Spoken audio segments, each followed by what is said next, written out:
একদম দোকানের মতো পেঁয়াজু বানাতে চাইলে আমার এই রেসিপিটি হুবহু ফলো করুন। পেঁয়াজু বানানোর জন্য আমি এখানে প্রথমে পেঁয়াজ এবং কাঁচামরিচ কুচি করে নিয়েছি। তারপর আমি এর মধ্যে একে একে দিয়ে দিচ্ছি পরিমাণ মতো লবণ, হলুদ, জিরা গুঁড়া এবং কয়েকটা গোটা মৌরি। সবগুলো উপকরণ দেওয়া হয়ে গেলে হাতের সাহায্যে ভালোভাবে মেখে এর মধ্যে দিয়ে দিব বেটে রাখা ডাল। আমি এখানে মসুর ডাল ব্যবহার করছি, আপনারা চাইলে যে কোনো ডাল দিয়ে এটা করতে পারেন। মাখানো হয়ে গেলে কিছুক্ষণ রাখার পর তেল গরম হয়ে আসলে একে একে কড়াইয়ে আমি পেঁয়াজু শেপে দিয়ে দিব। তারপর উল্টিয়ে পাল্টিয়ে খানিকটা সময় ধরে ভেজে নেব। ভাজা হয়ে গেলে তেল ঝরিয়ে আমি তুলে নেব। তারপর ওই বাকি তেলের মধ্যে আবারও এক ব্যাচ বাকি পাকোড়াগুলো দিয়ে দিব। উল্টিয়ে পাল্টিয়ে বেশ খানিকটা সময় ধরে ক্রিস্পি করে ভেজে নেব।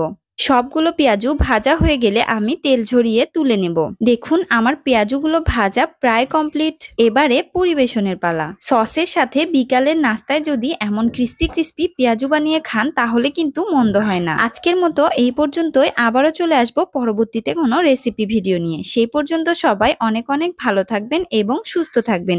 আমার এবং আমার পরিবারের জন্য আশীর্বাদ বা দোয়া রাখবেন।